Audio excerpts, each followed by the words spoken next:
பிரான்சில் நிலவி வரும் வீடமைப்பு நெருக்கடியை சமாளிக்கும் வகையில் உள்ளூர் நகர சபைகளில் கட்ட வேண்டிய சமூக குடியிருப்புகளுக்கான நிபந்தனைகளை தளர்த்துவதாக பிரான்ஸ் அரசு அறிவித்துள்ளது.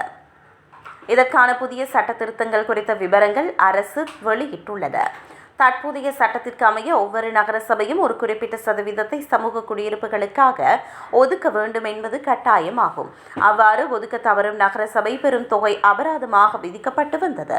இப்போது இந்த நெருக்கடியை குறைக்க அரசு முன் வந்துள்ளது. புதிய அறிவிப்பிற்கு அமைய இனி நகரசபைகள் தங்களது ஒதுக்கீட்டை இலக்கை அடைவதற்கு இடைக்கால குடியிருப்புகள் எனப்படும் நடுத்தர வர்க்கத்தினருக்கான வீடுகளையும் கணக்கில் எடுத்துக்கொள்ள அனுமதி வழங்கப்பட்டுள்ளது. வீடு கட்டுவதற்கு தேவையான நிலப்பற்றாக்குறை மற்றும் அதிகரித்து வரும் கட்டுமான செலவுகள் காரணமாக பல நகர சபைகளினால் பழைய இலக்குகளை எட்ட முடியவில்லை.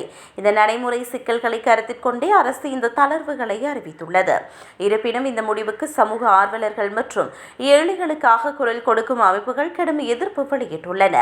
இந்த தளர்வுகளால் ஏழை எளிய மக்களுக்கான மலிவு விலை வீடுகள் கிடைப்பது மேலும் குறையும் என்றும் இது வசதி படைத்தவர்களுக்கே சாதகமாக அமையும் என்றும் அவர்கள் வாதிடுகின்றனர்.